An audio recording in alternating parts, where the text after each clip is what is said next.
Bismillahirrahmanirrahim. Assalamualaikum warahmatullahi wabarakatuh. Perkenalkan, nama saya Adinda Salisia, NIM 232. Hari ini saya akan mempresentasikan mengenai pendidikan inklusi.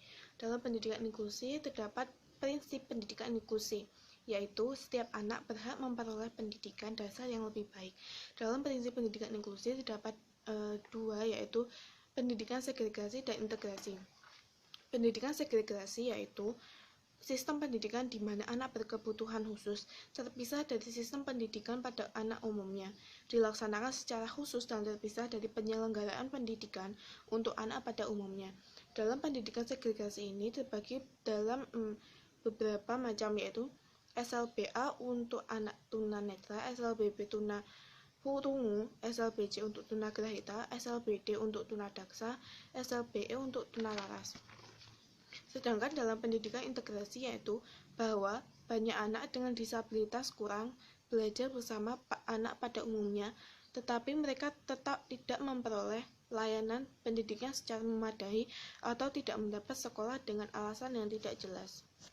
Yang selanjutnya yaitu ada konsep inklusi. Konsep inklusi terbagi dalam tiga macam, yaitu tujuan, fungsi, dan faktor yang mempengaruhi. Tujuan inklusi yaitu memberikan kesempatan untuk seluruh anak, termasuk ABK, untuk mendapatkan pendidikan yang layak.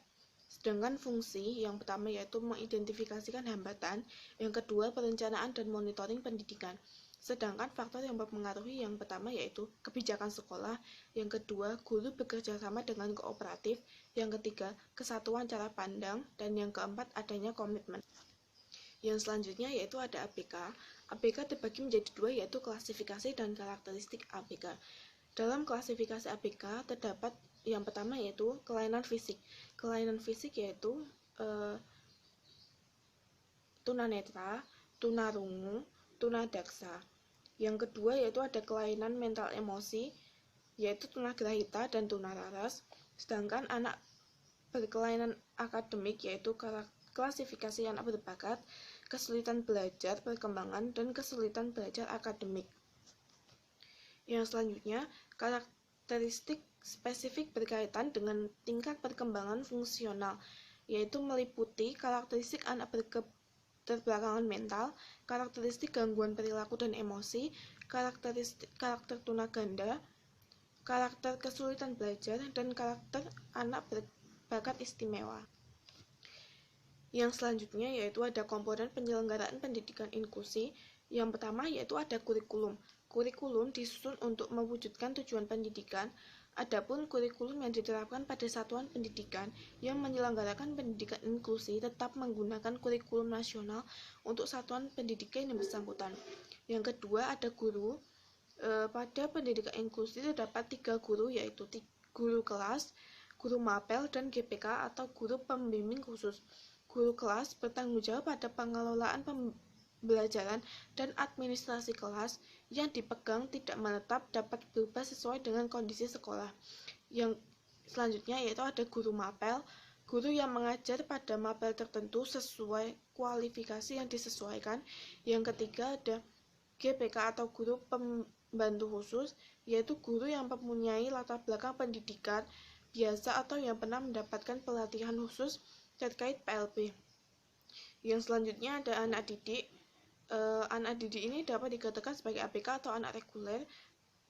Adalah anak yang memiliki karakteristik khusus. Anak yang termasuk ABK antara lain tunanetra, tunarungu, tunagrahita, tunadaksa, tunalaras, kesulitan belajar, dan gangguan perilaku. Yang selanjutnya yaitu ada pendekatan inklusi. Pendekatan inklusi ada 4 macam, yaitu melihat hambatan dari sistem pendidikan, yang kedua kurikulum yang belum sesuai, yang ketiga sarana yang belum tersedia, dan yang keempat guru yang belum siap untuk melayani.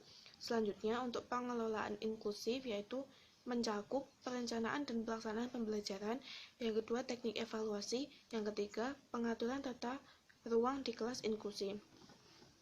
Yang selanjutnya ada kurikulum inklusi. Kurikulum inklusi yang digunakan yaitu kurikulum nasional yang dimodifikasi sesuai perkembangan ABK, yang terdiri dari 3 model. Yang pertama yaitu model kurikulum reguler, yang kedua model kurikulum reguler dengan modifikasi, dan yang ketiga model kurikulum PPI. Guru atau GPK tugasnya yaitu dalam Permendiknas nomor 70 tahun 2009. Yang pertama yaitu menyusun asesmen bersama guru kelas dan guru mapel, yang kedua membangun koordinasi, yang ketiga memberikan bantuan layanan khusus, yang keempat memberikan bimbingan berkelanjutan. Selanjutnya ada IEP atau PPI, yaitu Individualized Education Program, atau pengelolaan yang melayani kebutuhan unik peserta didik disediakan untuk pencapaian tujuan. Yang terakhir yaitu ada penilaian atau asesmen, yaitu hasil belajar yang dinilai yaitu aspek sosio-emosi.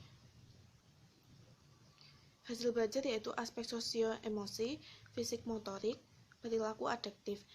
Kapan penilaian asesmen ini dilakukan, yaitu dalam 3 tahap. Yang dalam pembelajaran yaitu sebelum pembelajaran, saat pembelajaran ini dilihat terdapat hambatan atau tidak. Selanjutnya pada akhir pembelajaran untuk melihat perkembangan yang terjadi.